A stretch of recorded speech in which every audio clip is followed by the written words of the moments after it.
Ang unang pagkakataon na napansin ni Tala na may hindi tama sa kanyang asawa ay sa isang napakakaraniwang gabi. Nang araw na iyon, mas maaga siyang umuwi mula sa trabaho kaysa sa nakasanayan. Sa pagdaan niya sa palengke, bumili si Tala ng kalahating kilo ng sugpo, isang tali ng sariwang sitaw, at maingat na pumili ng magandang lapu-lapu para lutuin bilang isdang may matamis at asim na sarsa. Ito ang pinakagustong ulam ng kanyang asawang si Bayani. Pagdating sa bahay, nagsaing siya, nagsuot ng tapis, at naging abala sa kusina ng halos isang oras. Kamakailan, laging sinasabi ni Bayani na napakaraming gawain sa tanggapan. Ginagabi siya ng uwi at halos hindi na naghahapunan.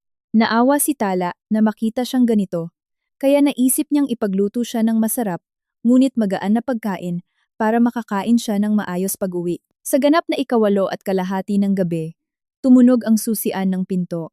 Lumabas si Tala mula sa kusina na may dalang umuusok na malaking pinggan at nakangiting sinabi na tamang-tama ang dating nito dahil luto na ang hapunan. Nakatayo si Bayani sa may pintuan, hawak ang kanyang bag, at mukhang pagod ang mukha.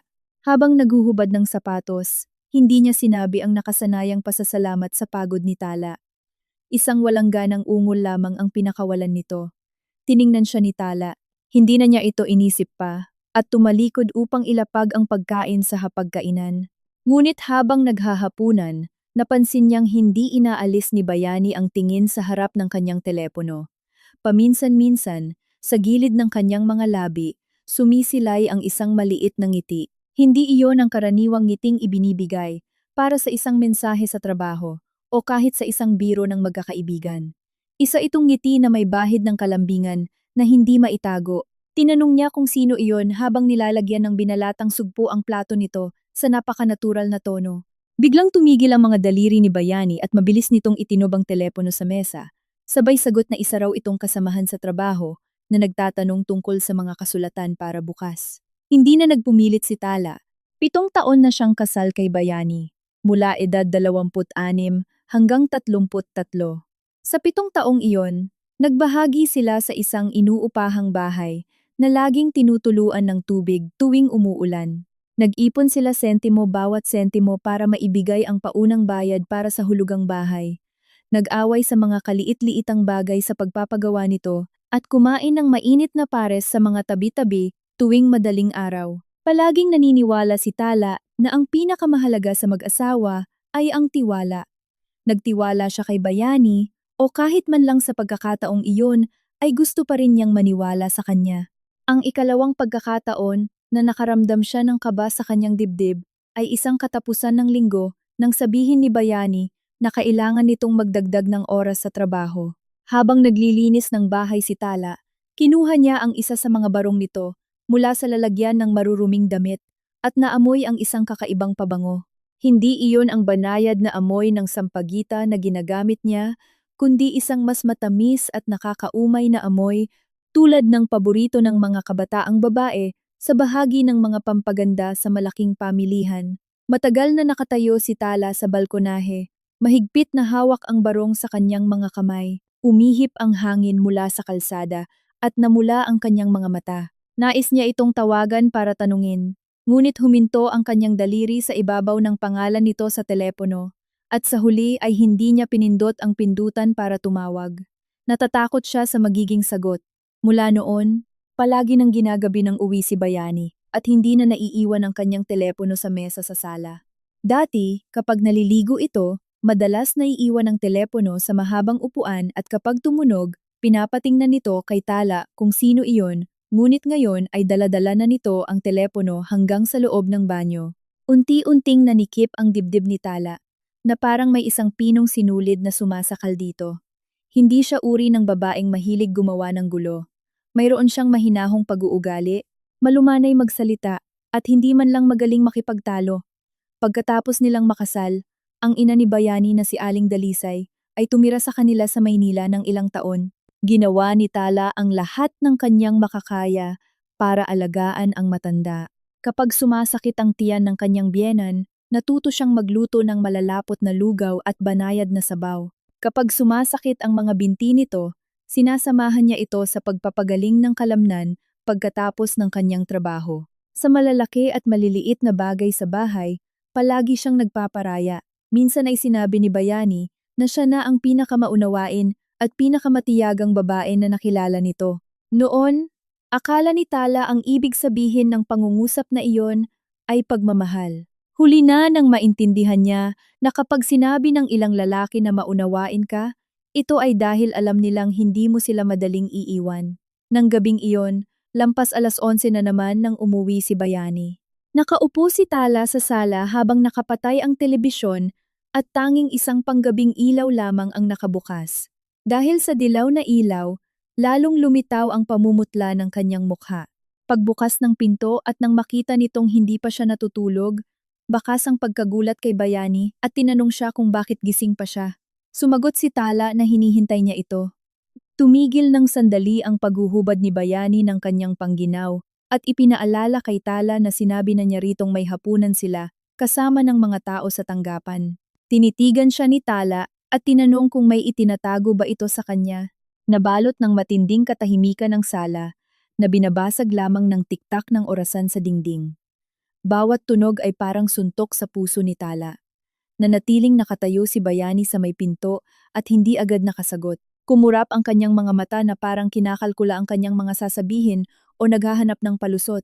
Medyo nanginginig ang boses ni Tala nang sabihin niyang kung may ibang tao, sabihin na nito ng tapat.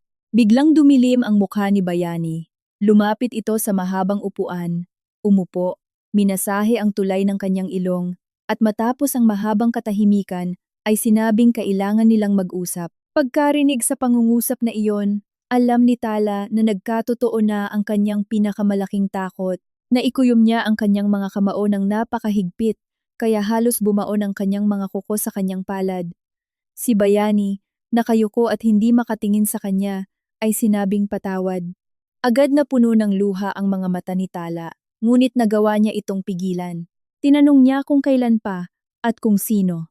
Tahimik ng ilang segundo si Bayani, bago umamin na mahigit kalahating taon na sila ni Luningning, isang bagong empleyado sa kanilang kumpanya. Pagkarinig sa pangalang iyon, pakiramdam ni Tala ay napakalayo nito at nakakasakit. Naalala niya ang panlalamig ni Bayani nitong huling kalahating taon. Ang hindi mabilang na beses na binanggit nito ang dagdag na oras sa trabaho, ang mga nakataob na telepono, ang matamis na pabango, ang mga mensahe ng magandang gabi na napipilitan lamang. Biglang naging malinaw ang lahat ng detalye. Tinanong niya kung hanggang saan na ang nangyari. Umiiwas ng tingin, sumagot si Bayani na nangyari na ang lahat ng dapat mangyari. Sa wakas, hindi na napigilan ni Tala at nagsimulang pumatak ang kanyang mga luha. Hindi siya sumigaw, hindi ng insulto, at hindi rin nagbato ng mga baso sa dingding, tulad ng sa mga palabas sa telebisyon.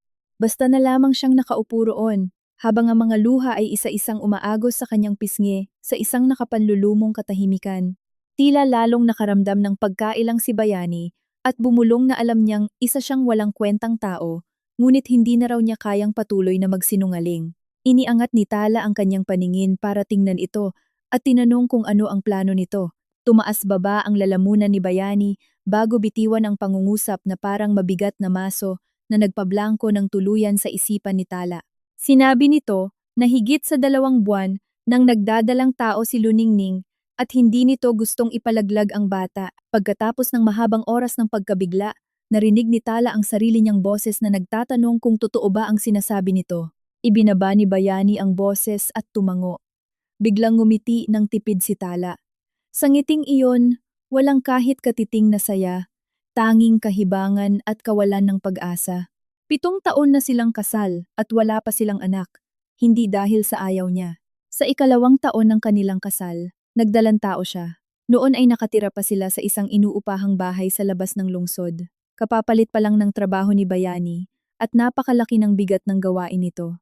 Nakaranas si Tala ng matinding pagkahilo at paglilihi habang nagbubuntis, ngunit patuloy pa rin siyang pumasok sa trabaho.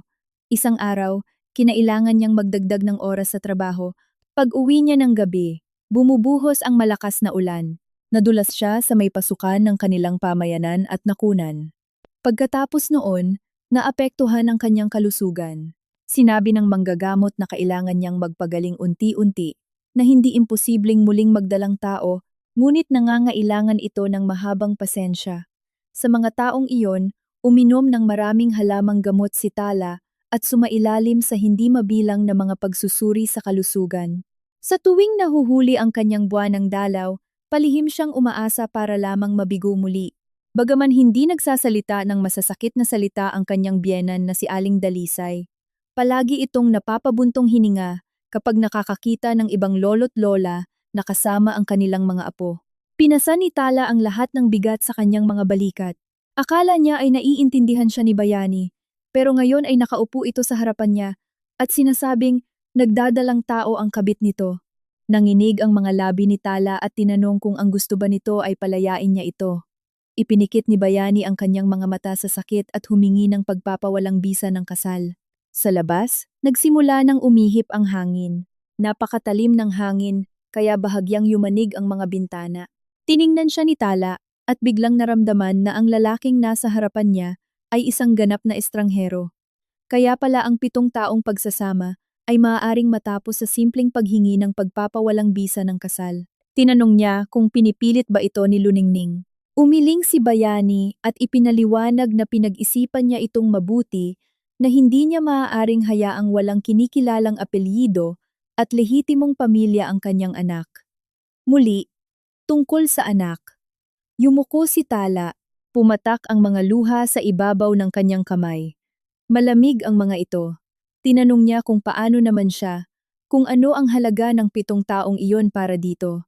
Ibinuka ni Bayani ang kanyang bibig, ngunit hindi alam kung ano ang sasabihin.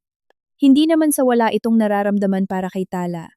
Sa mga taong iyon, pinanatili ni Tala na maayos ang tahanan at naging napakabuti nito sa mga magulang niya. Kapag nagkakasakit siya, bumabangon ito ng madaling araw para ipagluto siya ng sabaw. Nang mawalan siya ng hanap buhay ng 3 buwan, si Tala mag-isa ang sumagot sa buwan ng hulog sa bahay at inaliw siya para hindi siya panghinaan ng loob. Nang maospital ang kanyang ina, si Tala ang humingi ng pahintulot sa trabaho para mag-asikaso sa pagamutan. Alam niya kung gaano ito kabuti, ngunit ang puso ng tao ay nagbabago kapag nagbabago. 5 taong mas bata si Luningning kaysa kay Tala. Palagi itong nakangiti, malambing, at kapag tinitingnan siya, ang mga mata nito ay puno ng paghanga. Hindi nagtatanong si Luningning tungkol sa hulugan sa bahay, hindi binabanggit ang mga matatanda, at hindi ginagawang tumpok ng mga bayarin ang buhay. Kasama nito, pakiramdam ni Bayani ay muli siyang nabuhay. Alam niyang makasarili ang kaisipang iyon, ngunit hindi niya ito mapigilan. Nang makita ang pananahimik ni Bayani, tuluyang nanigas ang puso ni Tala. Pinunasan niya ang kanyang mga luha at, sa boses na kasing banayad ng simoy ng hangin, tinanong niya ang tungkol sa bahay. Nagulat si Bayani, hindi inaasahan na mapupunta agad sila sa mga pananalaping usapin. Binili nila ang bahay pagkatapos nilang makasal. Ang kalahati ng paunang bayad ay binayaran ng mga magulang ni Bayani at ang kalahati ay mula sa ipon nilang dalawa. Ang buwan ng hulog ay pinaghahatian nila. Inalok ni Bayani na ibenta ang bahay at hatiin ang pera ng patas o bigyan siya ng kabayaran para umalis na lang siya. Tiningnan siya ni Tala at biglang naging katawa-tawa ang lahat. Sinabi niya na planado na pala nito ang lahat mula sa simula. Hindi ito itinanggi ni Bayani. Naunawaan agad ito ni Tala.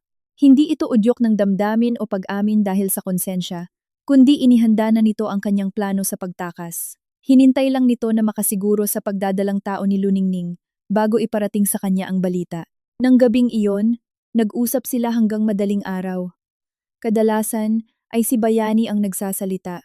Sinabi nitong sising-sisi ito, nababawi ito sa kanya sa hinaharap at sana ay huwag siyang magtanim ng galit. Nakikinig si Tala na pakiramdam ay bawat salita ay isang saksak. Paano nito mababayaran ang 7 taon ng kanyang kabataan? Paano nito mababayaran ang anak na nawala sa kanya? Paano nito mababayaran ang lahat ng oras na nagparaya siya para sa kapakanan ng pamilya? Ngunit sa huli ay tumango siya, hindi dahil sa kabutihang loob, kundi dahil alam niyang ang pagpilit sa isang lalaki na ang puso ay wala na sa bahay ay magdudulot lamang ng pandidiri.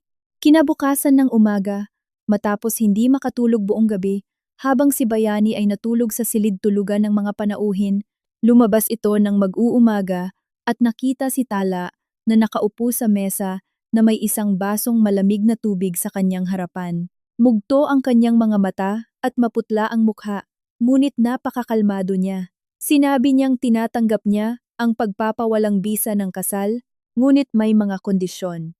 Nanatiling tahimik si Bayani at hiniling na sabihin niya ang mga ito.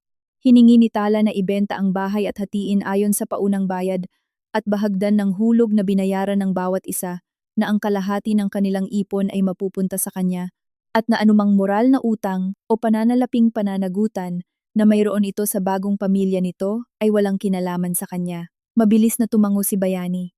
Pagkatapos ay idinagdag ni Tala habang nakatingin sa mga mata nito na bago pirmahan ang papeles, ay ayaw niyang dalhin nito si Luningning sa harapan niya o payagan itong makipag-ugnayan sa kanya dahil ayaw niya itong makita. Bumulong si Bayani ng pagsang-ayon, huminto ng sandali at nakiusap na si Tala na ang magpaliwanag ng mga bagay-bagay sa sarili nitong pamilya. Nang mabanggit ang ina ni Bayani, bakas ang pagkailang sa mukha nito. Nakatira si Aling Dalisay sa isang lalawigan sa Bulacan. Isa siyang prangkang babae at walang preno ang bibig. Matagal na itong umaasam na magkaroon ng apo at bagaman sa araw-araw ay mabuti ang pakikitungo nito kay Tala. Nakakaramdam ito ng awa sa loob-loob nito. Alam ni Bayani na kung malalaman ng kanyang ina na nagdadalang tao si Luningning ay matutuwa ito. Ngunit kung matutuklasan nito na ito ay dahil sa panloloko habang kasal pa siya, tiyak na makakatikim siya ng matinding sermon. Nangako si Bayani kay Tala na sasabihin niya ito sa kanyang ina kapag tapos na ang proseso. Wala nang idinagdag si Tala. Sa sumunod na buwan, namuhay sila na parang dalawang magkasama sa bahay. Paminsan-minsan ay umuuwi si Bayani para kunin ang kanyang mga gamit at kadalasan ay sa labas na natutulog. Patuloy na pumapasok sa trabaho si Tala bilang bahagi ng kanyang nakagawian. Nagliligpit ng bahay at nag-aayos ng kanyang mga damit at kasulatan. Wala siyang sinabihan kanino man. Nang tanungin siya ng kanyang mga kasamahan sa trabaho kung may sakit siya dahil napansin nilang pumayat siya, ngumingiti siya at sinasabing may problema lang siya sa sikmura, tanging sa gabi lamang, mag-isa sa kama. Hinahayaan niya ang kanyang sarili na umiyak. Hindi niya magawang umiyak ng malakas dahil baka marinig siya ng mga kapitbahay at baka hindi na siya makatigil kung magsisimula siyang humagulgol ng matindi. Minsan ay binabalikan niya ang mga lumang aklatan ng mga larawan. Sa mga larawang iyon, may malinis at tapat na ngiti si Bayani, nakatayo sa tabi niya habang nakaakbay. Bata pa sila noon at ang kanilang mga mata ay puno ng pag-asa para sa hinaharap. Sa araw ng kanilang kasal, hinawakan ni Bayani ang kanyang kamay at nangakong tratratuhin siya ng mabuti habang buhay. Ang habang buhay ay napakahabang panahon, kaya ang ilang tao sa paglalakbay ay nakakalimutan kung ano ang kanilang ipinangako.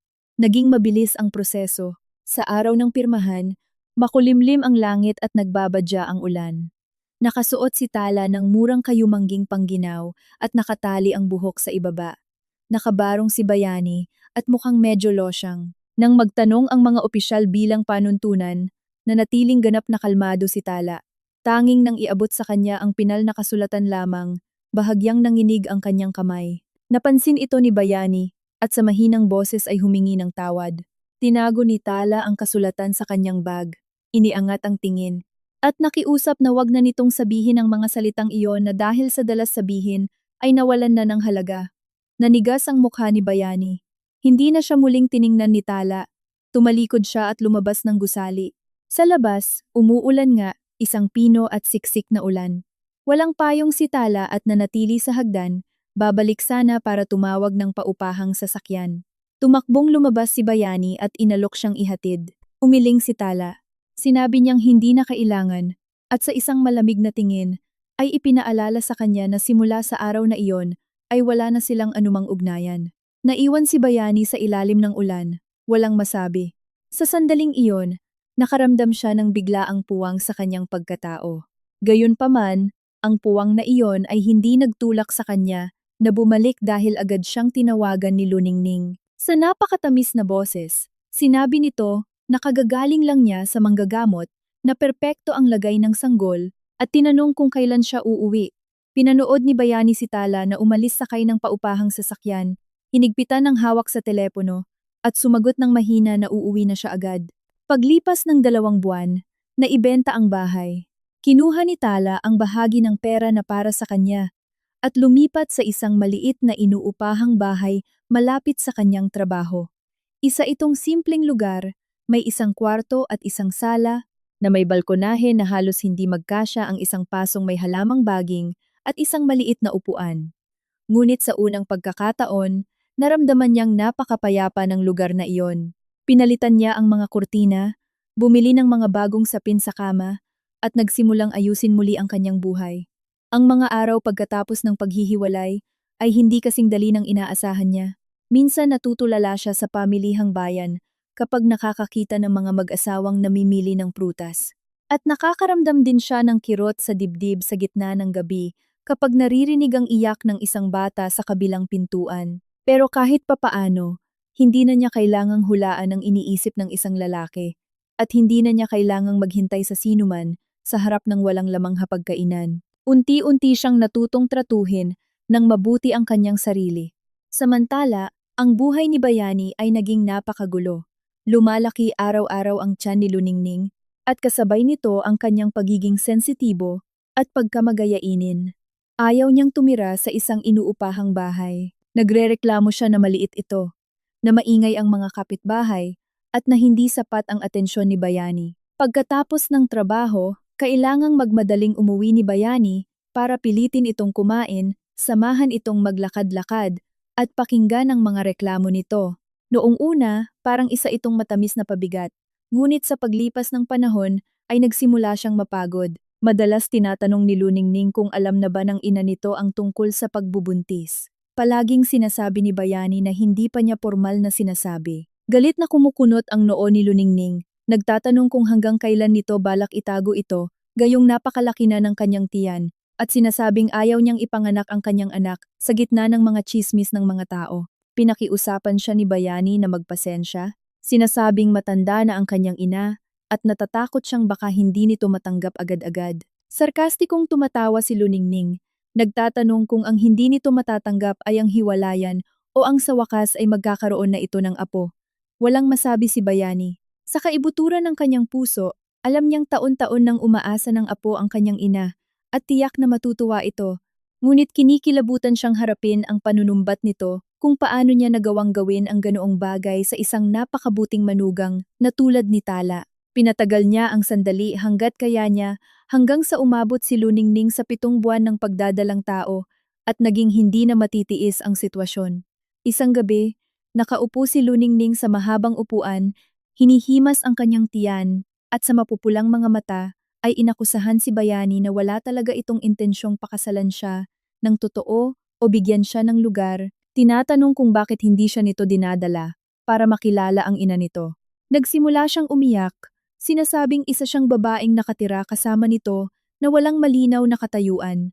Nagdadalang tao ng anak nito at na sinasabihan lang siya nito na maghintay hanggang sa maipanganak ang bata para makita kung ano ang gagawin nila. Sumasakit ang ulo ni Bayani. Ipinaalala niya rito na pumirma na sila ng mga papeles pagkatapos. Na pagkatapos ng paghihiwalay nito. Totoo naman, mabilis silang nagpakasal sa hukom. Ngunit walang selebrasyon at hindi formal na nagkakilala ang mga pamilya. Palaging pakiramdam ni Luningning ay minamaliit siya, lalo na ng sarili niyang mga magulang, na hindi sang-ayon na sumama siya sa isang lalaking, kapapawalang bisa lang ng kasal. Kailangan niya ang pagpapatunay mula sa pamilya ni Bayani para mapatunayang hindi siya nagkamali. Matapos ang mahabang katahimikan, sumuko rin sa wakas si Bayani at nangako na sa darating na katapusan ng linggo, ay dadalhin niya ito sa lalawigan. Biglang tumigil sa pag-iyak si Luningning. Ngumiti siya sa tuwa. Hinawakan ang kamay ni Bayani at inilagay sa kanyang tiyan. Sinasabi sa sanggol na sa wakas ay dadalhin na sila ng kanilang tatay para makita ang lola nito kapag nakita ang malaking tiyan.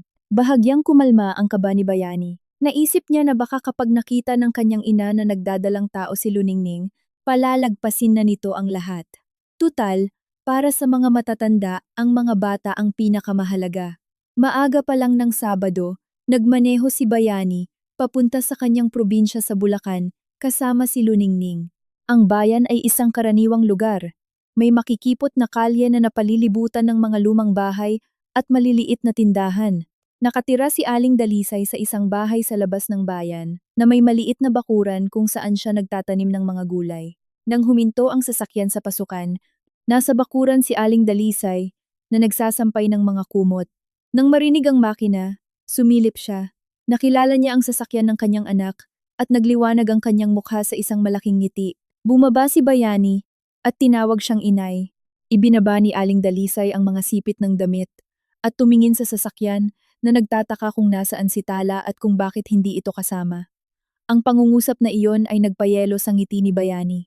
Si Luningning, na nakaupo sa unahan ng sasakyan habang nakapatong ang mga kamay sa tiyan, ay nakitaan ng hindi magandang ekspresyon nang marinig ang pangalan ni Tala. Umikot si Bayani, binuksan ang pinto at ipinakilala si Luningning sa kanyang ina. Bumaba si Luningning sa sasakyan, hawak ang kanyang tiyan at sinubukang pilitin ang kanyang pinakamatamis na ngiti nang bumati siya rito. Nanigas sa kinatatayuan si Aling Dalisay. Ang kanyang tingin ay unang napunta sa mukha ni Luningning at pagkatapos ay dahan-dahang bumaba sa malinaw nitong pagdadalang tao. Sa sandaling iyon, naglaho ang ngiti ng matanda na parang tinangay ng hangin. Naging napakabigat ng katahimikan sa bakuran kaya naririnig lang ang kuskus ng mga kumot na tinatangay ng hangin sa isang malungkot na tono. Tinanong ni Aling Dalisay ang kanyang anak kung ano ang ibig sabihin niyon. Si Bayani, na handa na sa parating na unos, ay lumunok at sinabing hiwalay na sila ni Tala. Biglang nagbago ang mukha ni Aling Dalisay. Tinanong niya kung kailan pa at kung bakit hindi man lang siya sinabihan. Sumagot si Bayani ng mahina na ilang buwan na ang nakakaraan at si Luningning na ngayon ang kanyang asawa, 7 buwang nagdadalang tao. Tila hindi maintindihan ni Aling Dalisay ang mga salita at nanatiling nakatayo. Si Luningning, dahil napansin ang tensyon, ay humakbang pasulong at sinubukang pagaanin ang kapaligiran sa pagsasabing alam niyang biglaan ito. Ngunit totoong nagmamahalan sila, na malapit nang ipanganak ang bata at sa hinaharap ay aalagaan niya itong mabuti. Naisip ni Luningning na sa pagbanggit sa bata, tuluyang bibigay ang matanda kahit galit pa ito. Ngunit sa kanyang pagkabigla, pagkatapos siyang marinig, hindi lamang hindi lumambot ang mukha ni Aling Dalisay, kundi lalo pa itong tumigas. Itinuon niya ang paningin kay Bayani at sa mga nanginginig na labi ay inulit ang mga salitang 7 buwan. Tumango si Bayani. Bigla, iniangat ni Aling Dalisay ang kanyang kamay at dumapo sa mukha ni Bayani ang isang matinding sampal. Ang tunog ng sampal ay tuyo at nakakatakot. Napasigaw sa takot si Luningning. Si Bayani, naganap na nabigla, ay inilagay ang kamay sa kanyang namumulang pisngi at tinanong ang ina kung ano ang ginagawa nito. Agad na puno ng luha ang mga mata ni Aling Dalisay. Dinuro niya ito at tinawag na walang hiya, hinihinging malaman kung ano ang ginawa ni Tala para gantihan ito ng ganoon. Nagngit-ngit ang mga ngipin ni Bayani at ikinatwiran na nangyari na ang nangyari, na alam niyang naging masama siya kay Tala. Ngunit ngayon ay kasal na siya kay Luningning, na malapit nang maipanganak ang bata, at nagmakaawa itong tanggapin ito. Pinutol siya ni Aling Dalisay sa isang malakas na sigaw, sinasabing hindi siya aaktong parang walang nangyari. Si Luningning, namumutla at hawak ang kanyang tiyan, ay sumingit at nagpanggap na biktima, sinasabing naiintindihan niyang pagalitan nito si Bayani, ngunit inosente ang bata. Tiningnan siya ni Aling Dalisay, nang may halong matinding galit, at hindi mailarawang pagkamangha. Hindi niya direktang sinagot si Luningning. Muli siyang tumingin kay Bayani at sa nangangatal na boses ay tinanong kung hiniwalayan ba nito si Tala dahil sa pagbubuntis na iyon. Nanatiling tahimik si Bayani na nagkumpirma sa hinala. Inakusahan siya ni Aling Dalisay na pinilit nito si Tala na makipaghiwalay dahil sa sanggol na iyon. Kumunot ang noo ni Bayani at sinabing hindi niya ito pinilit, na pinag-usapan nila iyon at pumayag ito. Nagpakawala ng mapait na tawa si Aling Dalisay habang tumutulo ang mga luha sa kanyang mukha. Iginigiit na kung pumayag man ito, iyon ay dahil winasak na nito ang kanyang pagkatao. Nagsimulang mainis si Bayani. Sinabi niya sa kanyang ina na hindi niya dinala si Luningning roon para ungkatin ang nakaraan, na alam niyang mahal na mahal nito si Tala, ngunit wala nang pag-asa ang kanilang ugnayan. Ipinaalala niya rito na dala ni Luningning ang apo nito sa sinapupunan at hindi niya ito pwedeng itakwil. Pagkarinig niyon, naging reaksyon ni Aling Dalisay ay parang sinaksak siya ng patalim. Tiningnan niya si Bayani at ang kanyang ekspresyon ng galit ay dahan-dahang napalitan ng malalim na kawalan ng paniniwala. Ibinulong niya ang salitang apo at nauutal na nagtanong kung hindi ba nasabi kailanman ni Tala sa kanya. Nablangko si Bayani at tinanong kung ano ang sinasabi nito. Umiiyak ng walang humpay. Inamin ni Aling Dalisay na hindi baog si Tala at ang sanggol na nawala sa kanila maraming taon na ang nakalilipas ay hindi dahil mahina ang pangangatawan nito. Agad nagbago ang kulay ng mukha ni Bayani. Nanigas din si Luningning. Umihip ng mas malakas ang hangin sa bakuran, pinapalobo at pinapaliit ang mga nakasampay na kumot na para bang mismong hangin ang bumubuntong hininga. Tiningnan ni Bayani ang kanyang ina habang nakakaramdam ng matinding kaba sa kanyang sikmura at pilit na hiningi ang paliwanag. Sumandal si Aling Dalisay sa kahoy na mesa sa bakuran. Bakit ang mga ugat sa kanyang mga kamay? Dahil sa tensyon, tiningnan niya ang kanyang anak na may higit na sakit kaysa panunumbat, at sa nanginginig na boses ay isinalaysay ang nangyari. Nang mahigit 3 buwan nang nagdadalang tao si Tala, nadulas mag-isa si Aling Dalisay sa bahay sa lalawigan. Nang araw na iyon, pumunta ang ama ni Bayani sa kabilang bayan para tumulong mag-ayos ng bubong. Naiwan siyang nakadapa sa sahig at hindi makabangon dahil sa sakit sa binti. Si Tala ang humingi ng pahintulot sa trabaho matapos makatanggap ng tawag mula sa kanya. Biniyahin ito mula Maynila at nagmadaling dalhin siya sa silid-agapan. Natigilan si Bayani. Naalala niya na napilay ang binti ng kanyang ina ng taong iyon, ngunit palagi niyang inaakalang simpleng pilay lang iyon. Nang mga panahong iyon, kababago lang niya ng pasok sa isang kumpanya. Hirap na hirap siya at nagdadagdag ng oras sa trabaho araw-araw. Pinagaan ng kanyang ina ang sitwasyon sa telepono para hindi na siya bumiyahe. At si Tala naman ay totoong lumiban ng ilang araw na nagsasabing titingnan kung ano ang kalagayan ng kanyang biyenan, ngunit hindi kailanman nagkwento ng mga kaliit-liitang bagay. Pinunasan ni Aling Dalisay ang kanyang mga luha at nagpatuloy sa pagkukwento na bumuhos ang napakalakas na ulan ng hapong iyon at imposibleng makahanap ng tricycle sa bayan. Si Tala, sa kabila ng kanyang tiyan, ay nagpumilit na buhatin siya hanggang sa pangunahing kalsada. Dahil natatakot si Tala na baka madulas si Aling Dalisay, hinayaan nitong ibigay ang buong bigat nito sa kanya. Pag-akyat sa mga hagdanang bato, bumigay ang binti ni Aling Dalisay at napatumba siya patalikod. Sumunggab si Tala para hawakan siya at iwasang mahulog. Ngunit sa paggawa nito ay tumama ang kanyang tiyan sa sementadong gilid. Tuluyang nawalan ng boses si Bayani nang sabihin niyang, "Inay." Ipinikit ni Aling Dalisay ang kanyang mga mata. Inaalala ang sandaling iyon sa ilalim ng ulan, at sinabing dumaing ng matinding sakit sa tiyan si Tala ng oras na iyon. Ngunit nagpumilit itong unahin ng mga manggagamot na asikasuhin ang binti ni Aling Dalisay bago magpatingin. Ang naging resulta, nakunan siya. Nabalot ang bakuran ng nakakatakot na katahimikan. Pakiramdam ni Bayani ay parang hinampas siya ng pamalo sa ulo. Umuugong ang kanyang mga tainga. Palagi siyang naniniwala na ang batang iyon ay nawala dahil hindi sinasadyang nadulas si Tala pag-uwi mula sa trabaho. Iyon ang sinabi nito sa kanya. Napagod ito sa pagdadagdag ng oras sa trabaho, malakas ang ulan, at hindi sinasadyang nadulas. Noon ay nasaktan siya at nagdusa sa pagkawala, ngunit sa kaibuturan ng kanyang puso, marahil ay may itinagong hindi masabing panunumbat. Inisip niya na kung naging mas maingat lang sana ito, kung hindi ito masyadong nagpakapagod sa trabaho, o kung umuwi ito ng mas maaga sa bahay, sana na iligtas ang sanggol.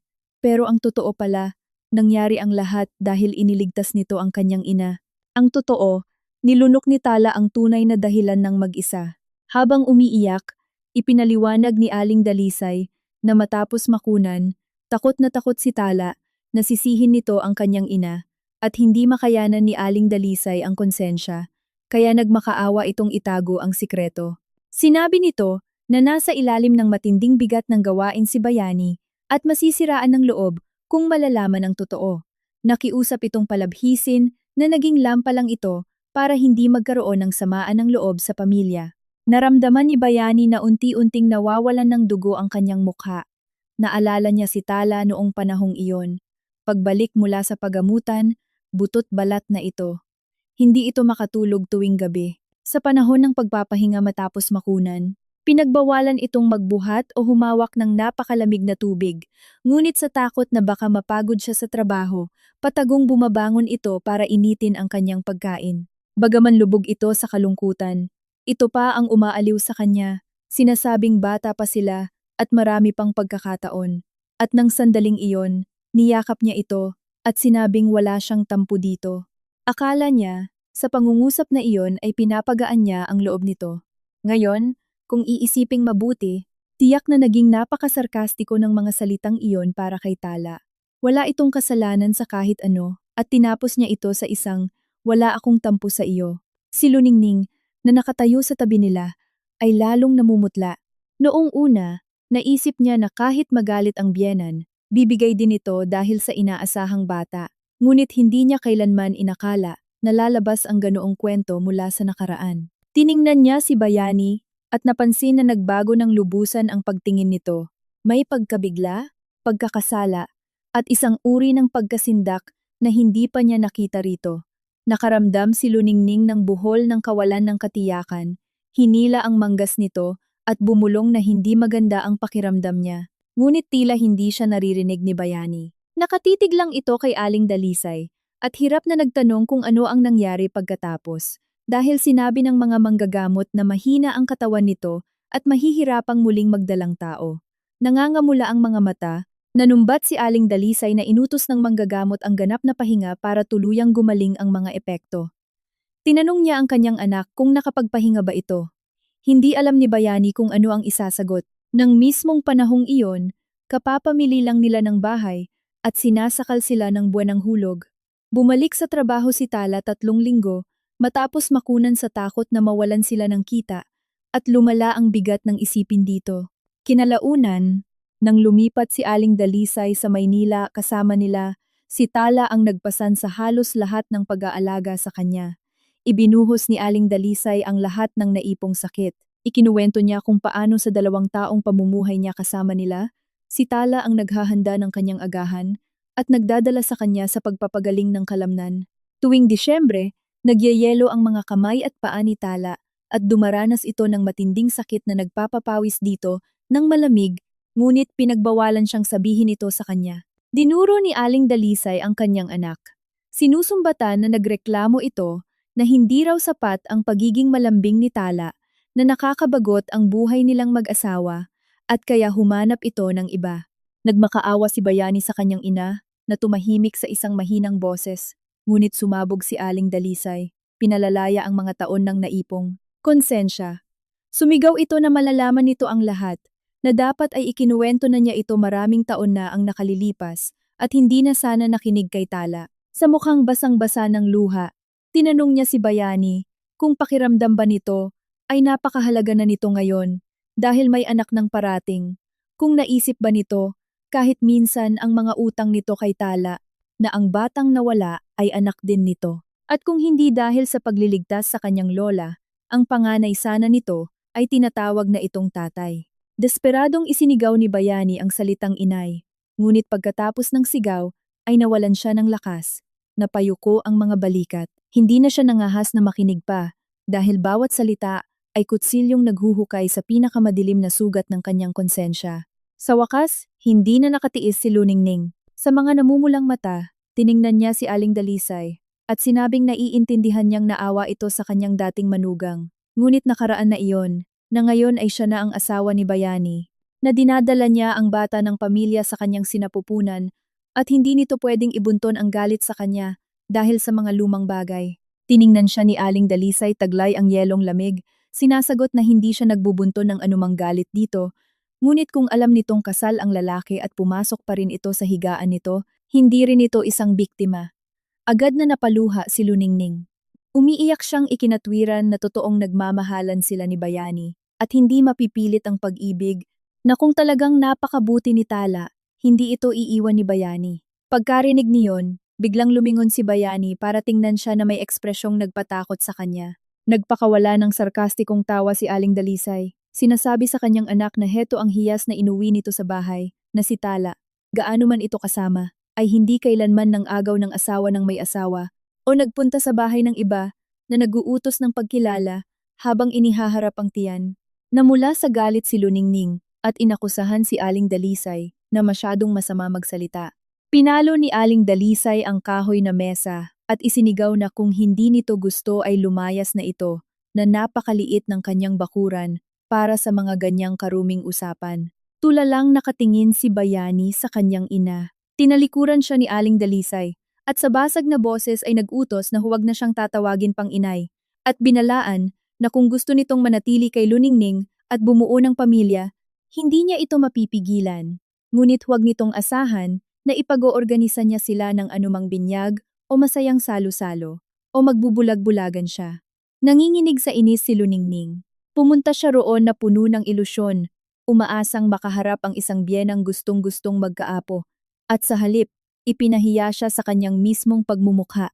Hinawakan niya sa braso si Bayani, umiiyak at nagmamakaawang umalis na sila, na kung ayaw siya ng matanda roon, hindi rin siya mananatili para magmukhang kaawa-awa. Nanatiling walang kibo si Bayani. Ang kanyang isip ay puno ng mga larawan ni Tala.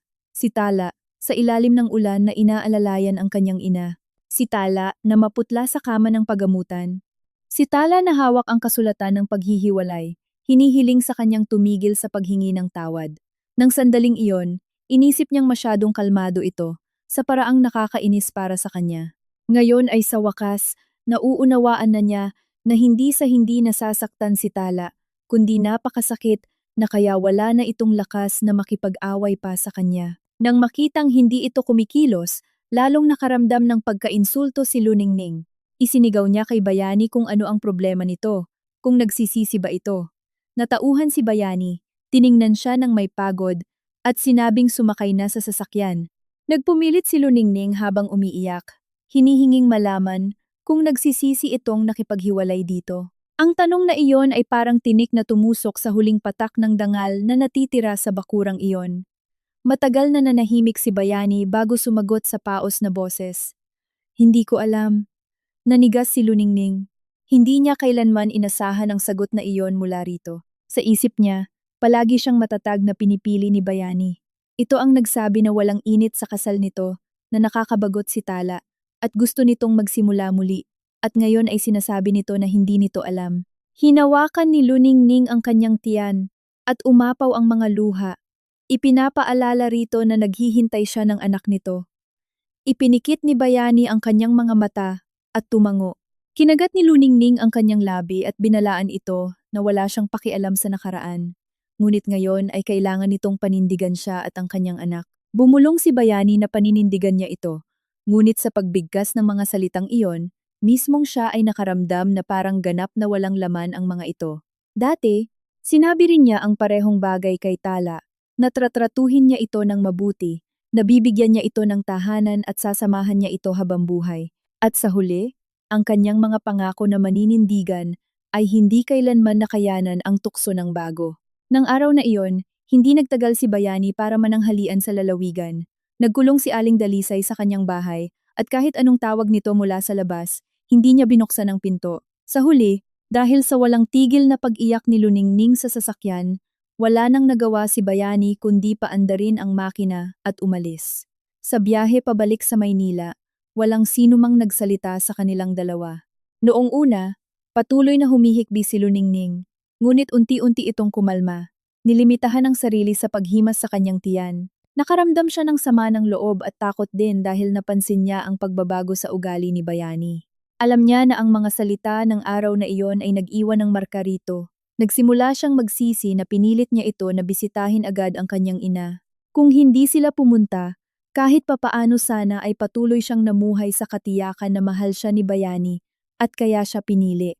Ngunit ngayon ay malinaw na nakikita niya ang bigat na iniwan ng babaeng iyon, si Tala, sa pamilyang iyon.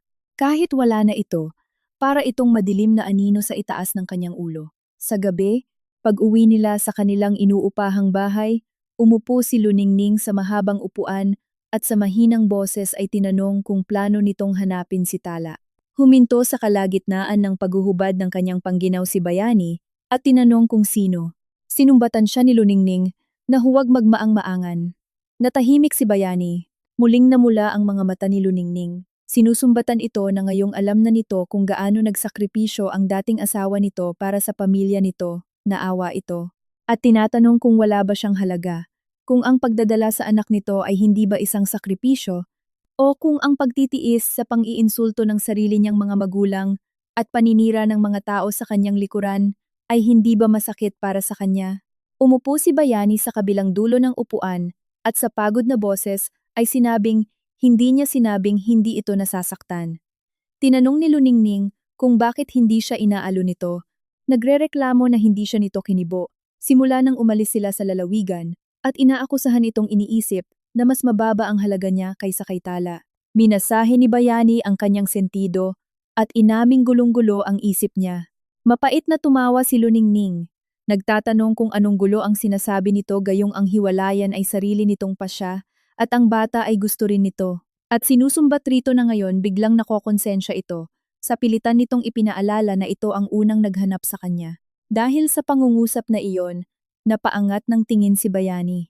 Totoo iyon. Siya ang lumandi kay Luningning.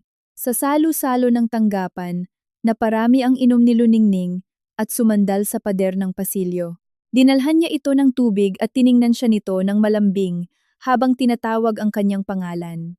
Alam na alam niyang kasal siya, ngunit hindi siya dumistansya. Pagkatapos ay nagpadala ito ng mensahe na sinisipon siya at lumihis siya ng daan pag-uwi mula sa trabaho para dalhan ito ng gamot. Sinabi nitong pundi ang ilaw nito at pumunta siya sa bahay nito para ayusin iyon.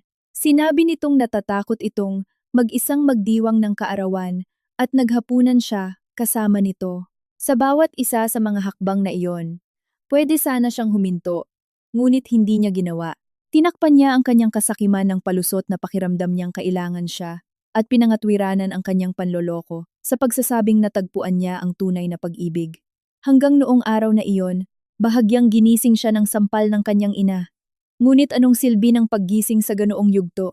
Nakaguhit na ang landas. Malapit nang ipanganak ang bata.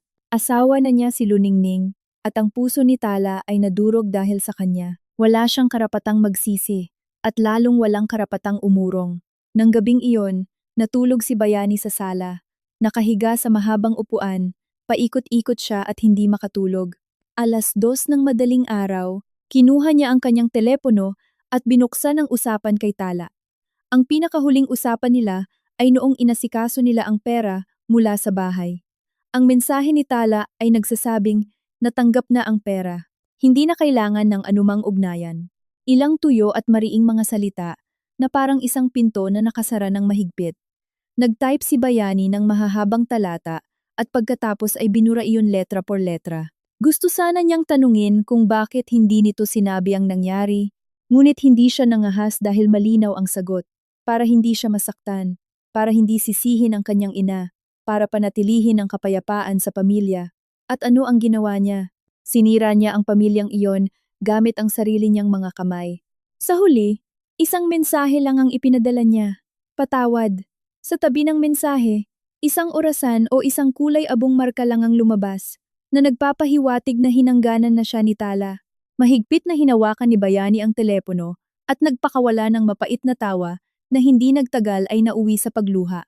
Deserve niya iyon. Kinabukasan, lumiban si Bayani at pumunta sa pagamutan ng halamang gamot na madalas puntahan ni Tala. Iyon ang lugar kung saan ito nagpapagamot sa loob ng maraming taon. Dati ay sinamahan niya ito ng ilang beses, ngunit dahil naiinip siyang maghintay, tumigil na siya. Kadalasan, sumasakay si Tala ng jeep mag-isa at umuuwi na maraming dalang sako ng mga halamang gamot na may matatapang na amoy. Pagdating doon, nalaman niya na matagal nang hindi nagpapakita si Tala. Ang ginang na nag-aasikaso doon, na nakakaalala sa kanya, ay napabuntong hininga nang marinig ang pangalan nito. Sinabi nito sa kanya na dati itong madalas pumunta, ngunit kinalaunan ay dumalang ang mga pagbisita na masyadong mahina ang katawan ng kawawang babae at maraming alalahanin sa isip at hindi iyon kayang ayusin ng puro pinakuluang dahon lang. May bara sa lalamunan, tinanong ni Bayani kung kahit papaano ba ay bumuti ang lagay nito. Sinulyapan siya ng ginang at inamin na hindi niya alam ng sigurado. Ngunit ang huling beses na nakita niya ito ay mahigit kalahating taon na ang nakalilipas, nagdala ito ng mga resulta ng pagsusuri ng dugo sa manggagamot at umalis na puno ng luha ang mga mata. Mahigit kalahating taon. Saktong nagsisimula ang kanilang patagong relasyon ni Luningning.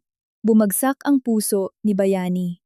Naalala niya ang isang araw 6 na buwan na ang nakalipas, kung kailan naghanda si Tala ng isang espesyal na hapunan at bumili ng isang hiwa ng matamis na tinapay. Mukhang may gusto itong sabihing mahalaga.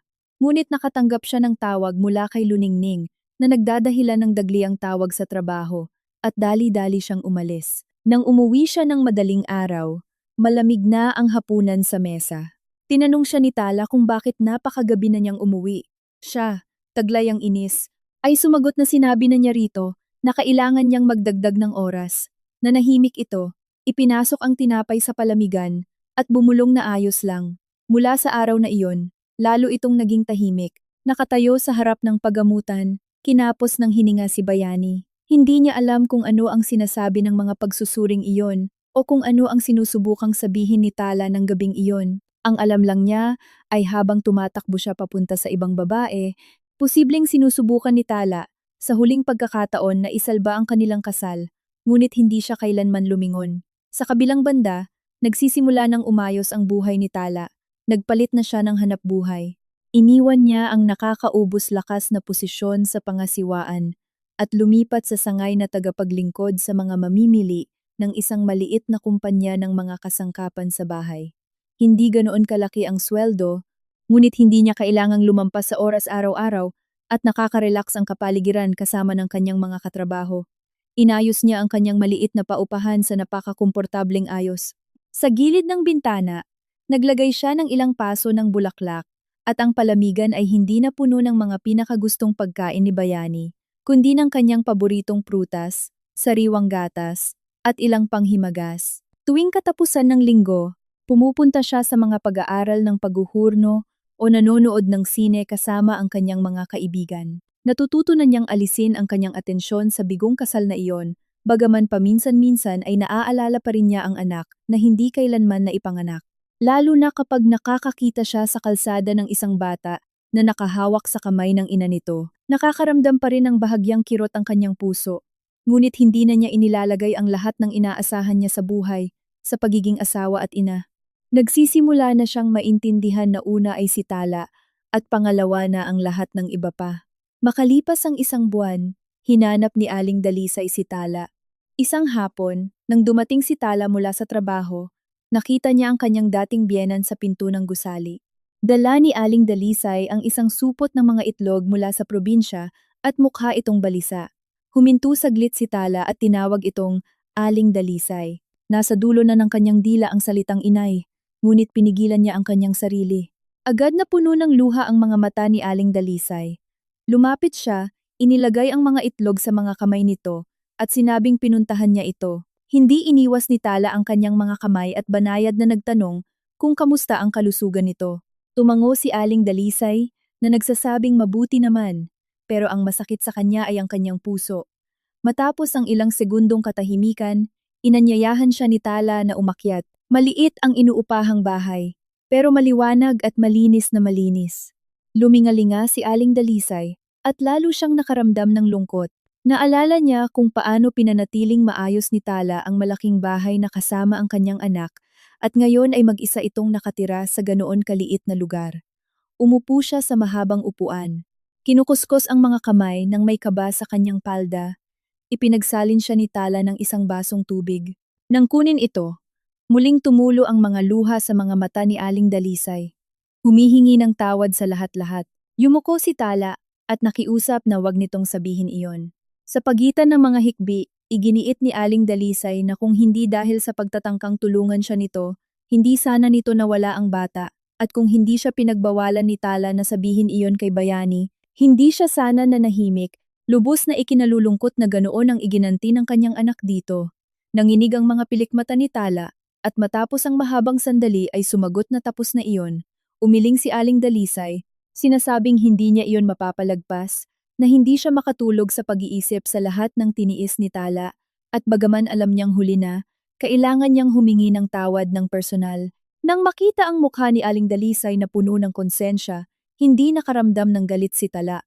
Ang hindi inaasahang pangyayaring iyon mula sa nakaraan ay hindi tanging kasalanan ni Aling Dalisay. Hindi sinadyang madulas ng matanda, at hindi rin pumunta si Tala para tulungan ito habang umaasa ng walang hanggang utang na loob. Sadyang napakahirap lang ng mga sumunod na taon, napakahirap na kahit siya mismo ay ayaw nang maalala ang mga ito. Sa napakahinang boses, sinabi ni Tala na talagang hindi na kailangang humingi ng tawad. Tiniyak niya rito na kung kailangan niya itong ulitin, tutulungan niya itong muli. Inamin niya na labis siyang nasaktan sa pagkawala ng sanggol, ngunit hindi niya kailanman isinisi rito.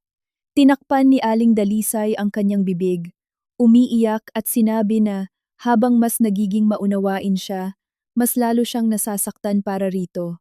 Inabutan siya ni Tala ng pamunas. Ang dalawang babae ay nanatiling nakaupo sa maliit na sala. Ang isa ay umiiyak at ang isa ay tahimik. Habang sa labas ay bumabagsak ang gabi, at isa-isang nagsisimulang lumiwanag ang mga ilaw ng Maynila. Matapos umiyak ng matagal, bumulong si Aling Dalisay at nagtanong kung hinanap ba siya ni Bayani. Umiling si Tala at nagsabing hindi.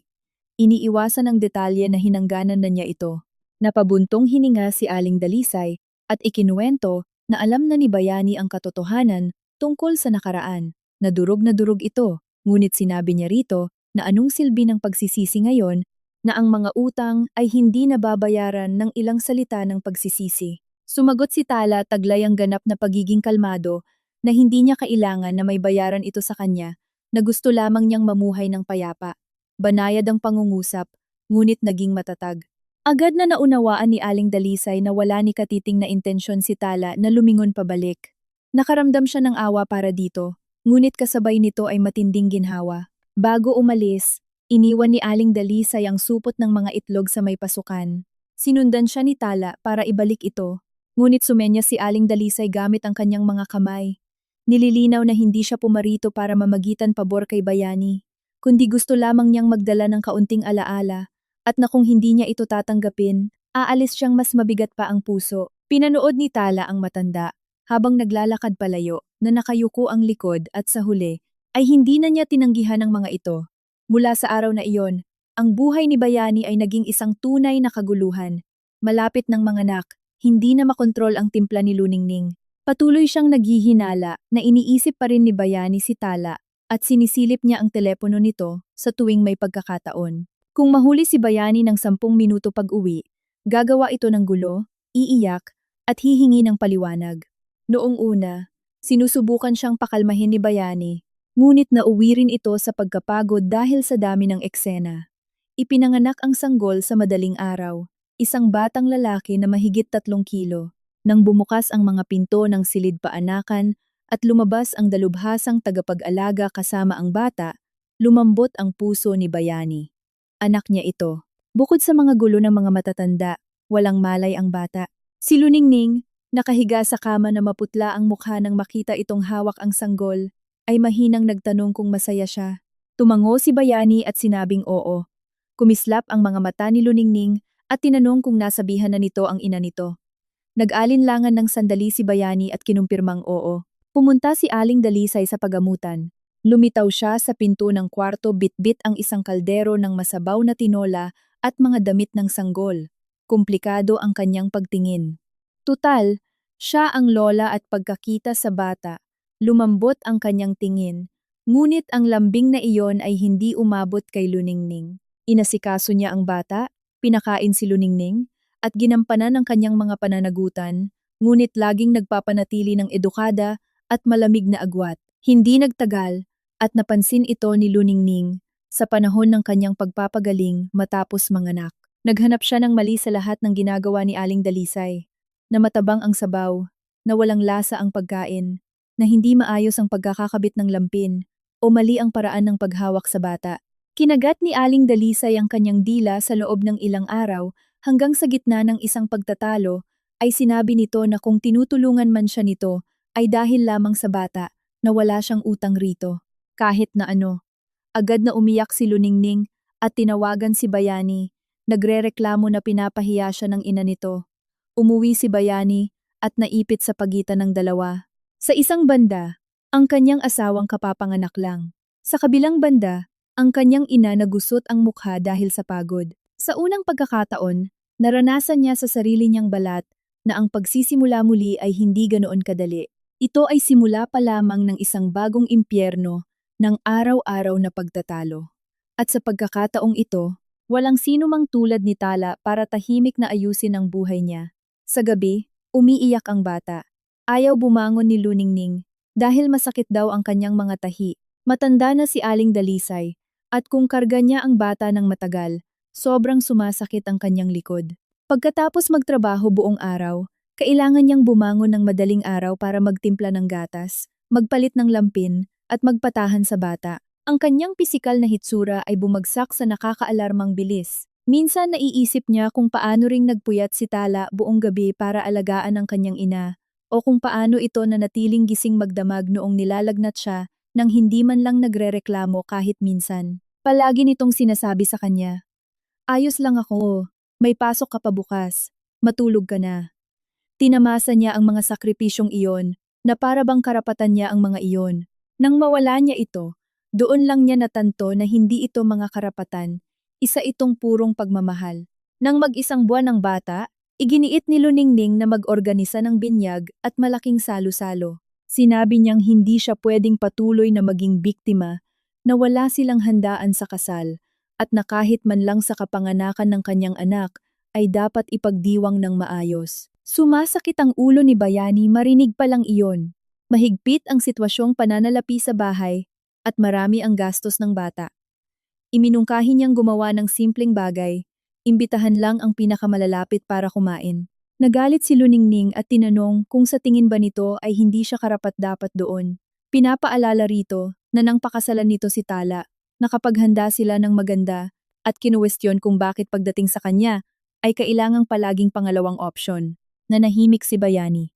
Dalubhasa si Luningning sa paggamit kay Tala para ikumpara ang sarili. Ngunit sa tuwing binibigkas nito ang pangalan ni Tala, mas lalo lang nakakaramdam ng pagkainis si Bayani.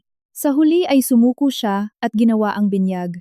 Ngunit halos hindi nakisali si Aling Dalisay sa paghahanda. Matagal nang umiikot sa mga kamag-anak ang mga bali-balita tungkol sa pagpapawalang bisa ng kasal at mabilis na ikalawang pag-aasawa ni Bayani. Sa oras ng kainan, kahit walang direktang nagsalita sa harapan niya, ang mga tingin at bulungan ay imposibleng maitago. May isang mahinang nagkomento kung gaano kabuti ang dating manugang, laging nakangiti at nagbibigay ng mga regalo sa kanila tuwing Pasko, habang may isang bumulong na hindi tumutugma ang bilang ng mga buwan ng pagbubuntis. Narinig ni Luningning ang ilan sa mga salitang iyon at naging masama ang timpla ng mukha niya buong araw. Pag-uwi sa bahay, gumawa siya ng matinding gulo kasama si Bayani. Nagtatanong kung ano ang tingin ng mga kamag-anak nito at kung minamaliit ba siya ng mga ito. Si Bayani, na pagod na makipagtalo, ay nakiusap na huwag na nitong masyadong isipin. Umiyak si Luningning at sumigaw kung paano niya hindi iisipin iyon. Kung kahit hindi nila sinasabi sa kanyang pagmumukha, iniisip nilang lahat na isa siyang maninira ng tahanan, nanunumbat rito na hindi man lang siya pinagtanggol kailanman. Sagad na sa pasensya, sumabog si Bayani at tinanong kung ano ang gusto nitong sabihin niya sa kanila na hindi nila binuo ang bata habang kasal pa siya o na hindi niya niloko si Tala. Nanigas si Luningning. Gayun din si Bayani. Iyon ang unang pagkakataon na inamin niya ng sobrang lupit at direkta sa harap ni Luningning kung gaano karumi ang kanilang simula. Nagising ang sanggol dahil sa mga sigawan at umiyak ng napakalakas. Kinuha ni Luningning ang bata at nakisabay sa pag-iyak. Nakatayo sa gitna ng sala, pakiramdam ni Bayani ay bumabagsak ang mga pader sa kanya at wala siyang mahingang hangin. Biglang pumasok sa kanyang isip ang maliit na paupahan ni Tala. Hindi niya alam kung nasa mabuting kalagayan ito, ngunit sigurado siyang mas payapa ito kaysa sa kanya. Paglipas ng kalahating taon, nakasalubong ni Bayani si Tala sa malaking pamilihan. Nang araw na iyon, pumunta siya para bumili ng gatas dahil panay ang mensahe ni Luningning sa kanya. Nagrereklamo na ang tagal niya. Paglabas niya sa bilihan ng gamot, bitbit ang 2 lata ng gatas. Pag-angat ng kanyang tingin, nakita niya ang isang napakapamilyar na bulto sa may pinto ng kapihan sa tapat. Si Tala iyon. Nakasuot ito ng bughaw na pang-itaas at mahabang puting palda. Nakalugay ang buhok sa kanyang mga balikat. Mas mukha itong maayos at puno ng buhay kaysa noong araw na pumirma sila ng paghihiwalay. Sa tabi niya ay may isang lalaking may salamin na may bitbit na supot na papel at kinakausap siya habang bahagyang nakayuko ang ulo. Tumawa si Tala, isang banayad ngunit totoong tawa. Naiwang nakapako si Bayani sa kanyang kinatatayuan habang nakakaramdam ng kaba sa kanyang sikmura. Napakatagal na niyang hindi ito nakikitang tumawa ng ganoon. Sa huling 2 taon ng kanilang pagsasama, palagi itong may mukha ng pagod at sa kanyang mga mata ay may pinaghalong pinipigilang pag-asa at pagkabigo. Naisip noon ni Bayani na sadyang nakakabagot itong kasama. Ngayon niya naiintindihan na hindi sa hindi ito marunong ngumiti, kundi ang mamuhay kasama siya ang pumura sa ngiti nito. Pinagbuksan ng lalaki si Tala ng pinto ng kapihan at sabay silang pumasok. Napahakbang si Bayani ng 2 beses papalapit sa kanila, ngunit saktong tumunog ang kanyang telepono. Ang matinis na boses ni Luningning iyon, nagtatanong kung nabili na niya ang mga kulang, na umiiyak ang bata sa gutom, at inaakusahan siyang nagsasayang ng oras. Tumingin si Bayani sa salamin na bintana ng kapihan. Nakaupo si Tala sa tabi ng bintana habang nakikipagkwentuhan sa lalaking iyon na parang napakanatural. Naliligo sa malinis at mainit na sikat ng araw. Bigla niyang napagtanto na wala siyang anumang karapatang lumapit, ni hindi karapatang magtanong kung kumusta ito, dahil ang pagiging mabuti man o masama ng kalagayan nito ay wala na siyang pakialam. Sa mahinang boses, sinagot niya ang tawag at sinabing nabili na niya iyon at uuwi na. Pagkasabi nito, tumalikod siya at umalis. Ilang sandali matapos siyang tumalikod, napansin din ni Tala ang anyo nitong papalayo. Ang lalaking nakaupo sa tapat niya ay nagngangalang Alon. Isa itong katuwang sa trabaho sa kumpanyang pinapasukan niya. Nagkakilala sila dahil sa trabaho at unti-unting naging magkaibigan. Ilang taon na mas matanda si Alon kaysa sa kanya. Hiwalay ito at may isang anak na babae sa unang asawa. Hindi siya kailanman pinilit nito na kilalanin ang nakaraan niya, ni pilitin na pumasok sa isang relasyon. Simpleng kapag may pagkakataon, niyayaya siya nitong maghapunan, nagkukuwentuhan sila, at ipinapaalala rito na magdala ng payong kung uulan. Nang araw na iyon, sinundan ni Alon ang tingin ni Tala at tinanong kung may kakilala ba siya. Iniwas ni Tala ang kanyang paningin at sumagot ng may lubos na kapayapaan na isa iyong taong kilala niya mula sa nakaraan. Hindi na nagtanong pa si Alon, itinulak lang ang supot na papel sa ibabaw ng mesa palapit sa kanya. Sinasabing dahil nabanggit nito na gusto nitong tikman ang rolyo ng tsokolate mula sa panaderyang iyon, dumaan siya para bumili ng ilan. Ngumiti si Tala at nagpasalamat rito. Alam niyang nakita siya ni Bayani, ngunit hindi kumabog ang kanyang puso tulad ng inaasahan niya. Naintindihan niya na kapag nakabangon na ang isang tao, hindi sa nawawala ang sakit sa isang iglap, kundi sobrang sakit nito hanggang sa huli ay mapagtatanto mo na hindi na sulit na patuloy na magdusa para dito. Makalipas ang 1 taon, ginamit ni Tala ang perang nakuha niya mula sa bahay noon at ang sarili niyang ipon para magbayad sa isang bagong tahanan. Matatagpuan ito sa isang tahimik na pamayanan. Mayroon itong 2 kwarto at isang sala. Hindi ito kalakihan, ngunit maliwanag at maganda ang daloy ng hangin. Sa araw ng paglipat, pumunta ang kanyang mga kaibigan para tumulong at nagpakita rin si Alon para tumulong. Nang makaalis ang lahat matapos magsabay-sabay kumain ng hapunan, naiwan si Tala sa balkonahe, nakatingin sa mga ilaw ng lungsod sa malayo, nakakaramdam ng kapayapaan na hindi pa niya naranasan kailanman. Si Alon, na nakatayo sa tabi niya, ay nagtanong sa mahinang boses kung pagod na ba siya. Umiling si Tala at nagsabing hindi, at kung anuman ang maitutulong niya sa hinaharap, huwag itong mag-atubiling humingi. Ngumiti si Tala at sinabing marami na itong naitulong sa kanya. Natahimik sandali si Alon at pagkatapos ay sinabi na alam niyang nasaktan siya, na malay siya na baka hindi pa ito handa para pumasok sa isang bagong pag-ibig at hindi siya rito magpipilit o hihingi na tanggapin siya. Gusto lang niyang malaman ito na kung balang araw ay handa na itong humakbang. Andyan lang siya. Tiningnan siya ni Tala. Banayad na umihip ang simoy ng gabi. Nagdadala ng lamig ng pagtatapos ng tag-araw. Hindi siya sumagot agad. Tinuruan siya ng kanyang nakaraang kasal na huwag ibigay ang sarili ng basta-basta at huwag magmadali dahil lang nakaramdam ng kaba. Ngunit ayaw din niyang isara ang sarili sa lahat ng posibilidad dahil lang sa maling tao. Nakiusap siya sa napakalambing na boses na bigyan siya ng kaunti pang oras. Ngumiti si Alon at tumango.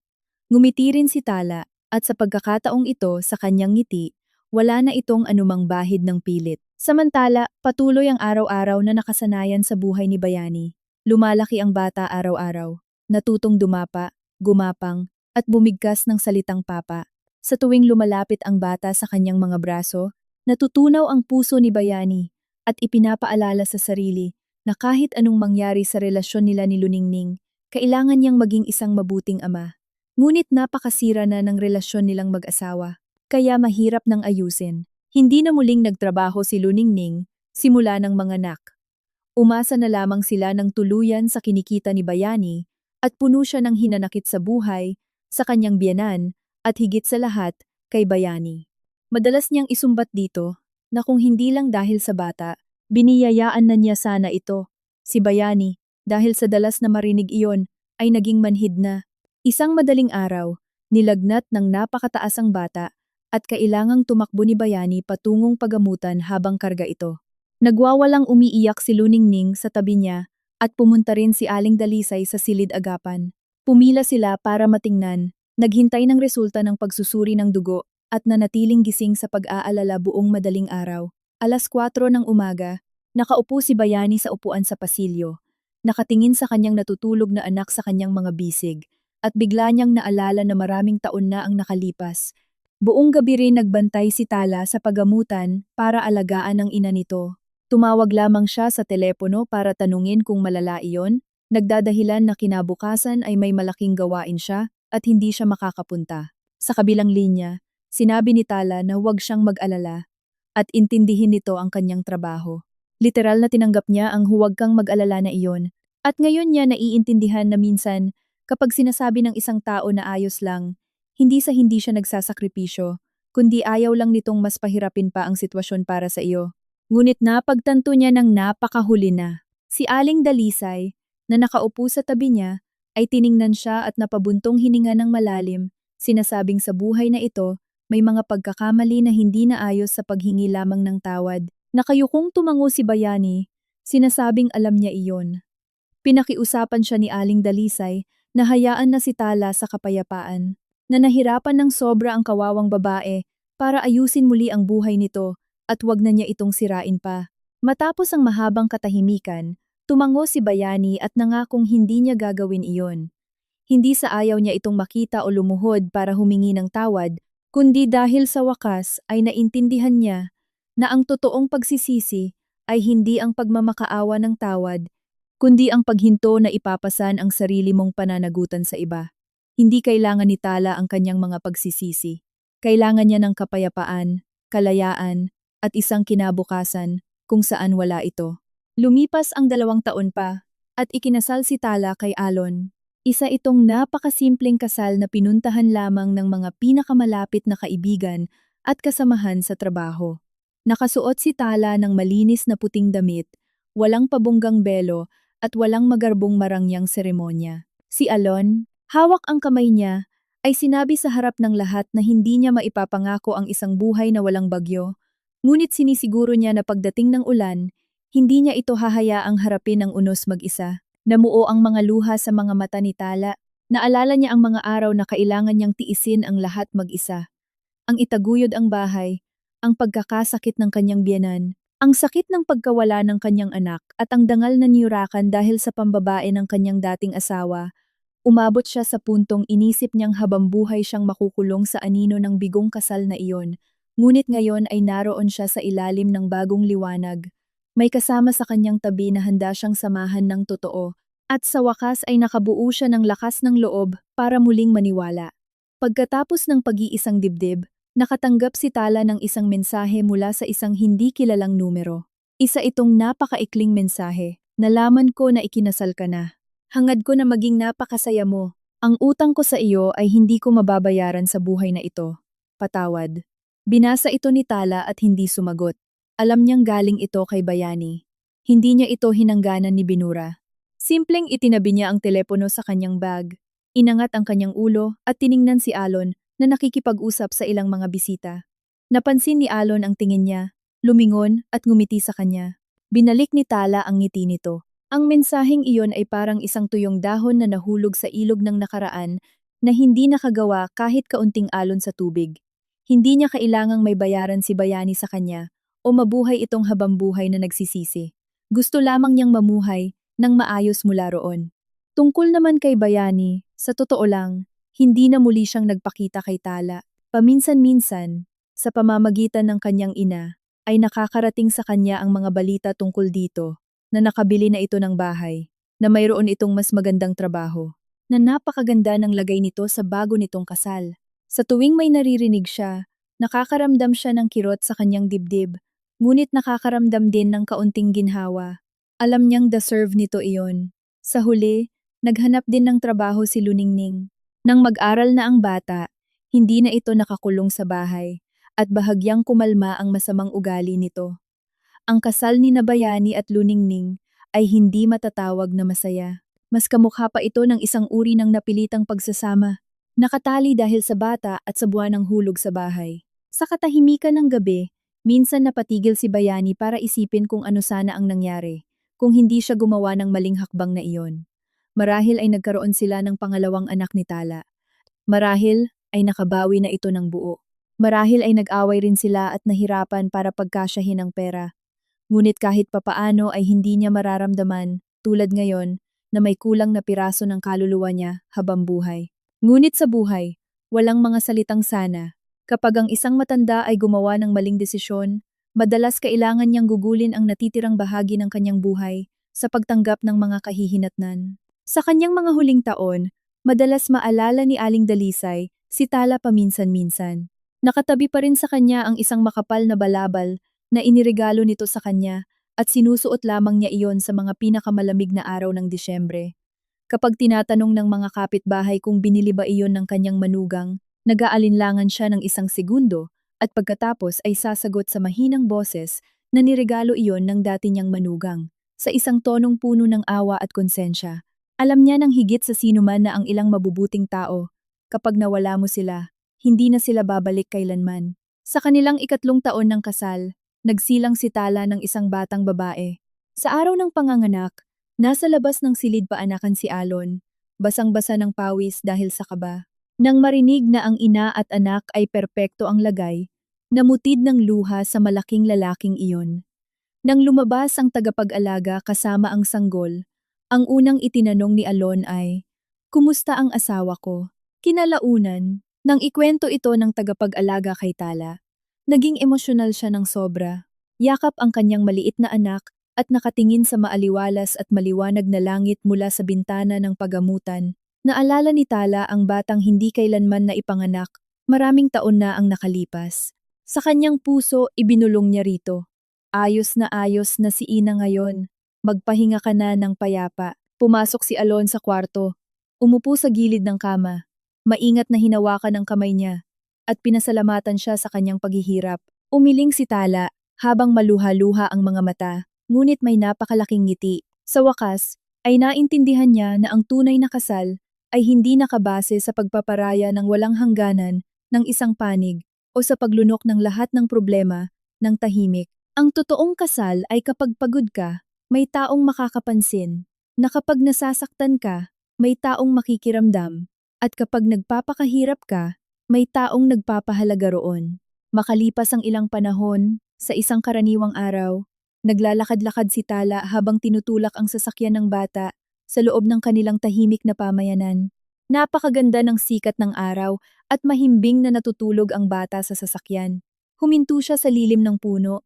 Yumuko siya para kumutan ang bata ng maliit na kumot at lumapit si Alon na naglalakad bitbit ang isang mainit na kape na paborito niya. Ngumiti ito sa kanya at sinabing, "Dahan-dahan ang pag-inom at baka mapaso ka." Kinuha ni Tala ang baso at ngumiti rin. Ang buhay niya ay hindi puno ng karangyaan at ang kanyang kwento ay hindi isang pelikula ng paghihiganti. Simple siyang umalis mula sa isang bulok na kasal, muling natagpuan ang sarili, at muling natutong magmahal at hayaang mahalin ang sarili. At iyon ay sapat na para maging napakaganda. Tungkol naman sa lalaking nag-iwan ng maraming peklat sa kanya, iyon ay bahagi na ng nakaraan. May mga panloloko na hindi karapat-dapat sa kapatawaran, at may mga tao na hindi na sulit hintayin. Ang talagang mahalaga ay ang kakayahang tumingin sa salamin kapag tuyo na ang iyong mga luha at maging handa na ipagpatuloy ang mamuhay sa isang magandang buhay. Dito nagtatapos ang kwento ni Tala. Tulad ng maaraw na hapong iyon sa kanyang pamayanan, walang mga nakakagulat na pag-ikot ng kwento, kundi si Alon lamang na unti-unting lumalapit bitbit ang sasakyan ng bata at isang mainit na kape. Umalis siya mula sa isang wasak na kasal, nang hindi nagiging isang mapait na babae o isang reyna ng paghihiganti. Simpleng bumalik lang siya sa pagiging babaeng karapat-dapat mahalin. Ako si Lakan, isang tagapagsalaysay ng kwento, at isa ring karaniwang tao na, tulad mo, ay gustong-gustong makinig ng mga salaysay. Gusto kong ikwento sa iyo sa gitna ng gabi ang mga kwentong ito na may kaunting sakit, ngunit mayroon ding kaunting init ng pagkatao. Hindi ito para mawalan ka ng pananampalataya sa pag-ibig, kundi para makita mo na ang tunay na lakas ng isang babae ay hindi namumulaklak sa mga madaling panahon, kundi kapag, matapos mabigo, maloko, at maipit sa sulok, ay nagdesisyon siyang hindi hayaang mabulok ang sarili sa putikan. Si Tala, taglay ang sakit ng mga resulta ng pagsusuring iyon, taglay ang kanyang mga taon ng tahimik na sakripisyo, ay nakamit ang kapayapaan sa ikalawang kalahati ng kanyang buhay. Ang mga pagsisisi at nahuling paghingi ng tawad ni Bayani ay nawalan na ng halaga. Ang talagang mahalaga ay hindi na muling isusugal ni Tala ang kanyang buhay sa paanan ng isang taong hindi karapat-dapat dito. Kaya kung naramdaman mo rin na naubos ka sa isang relasyon o kung binewalewala ng iba ang iyong mga pagsasakripisyo, matuto ka sa kanya. Huwag kang manatiling nakakulong at huwag kang lumingon pabalik. Itago ang pinakamaganda sa iyo para sa tamang tao. Ang pinakamagandang paghihiganti sa mundong ito ay hindi ang gumawa ng gulo o subukang sirain ang isa, kundi ang mabuhay ng mas maayos pagkatapos mong umalis kaysa noong panahong nandyan siya. Mag-iwan ng marka ng pagkagusto. At sabihin mo sa akin, kung naranasan mo rin ba ang mga sandaling iyon ng biglaang kaliwanagan, na kung saan magpapasya kang hindi na muling papayag na maliitin ka. O sabihin mo sa akin, sa anong punto mo natuklasan na may mga taong hindi na karapat-dapat pang hintayin. Mag-usap tayo sa bahagi ng mga komento sa ibaba. Babasahin ko ang mga ito. Magkita-kita tayo sa susunod na kwento.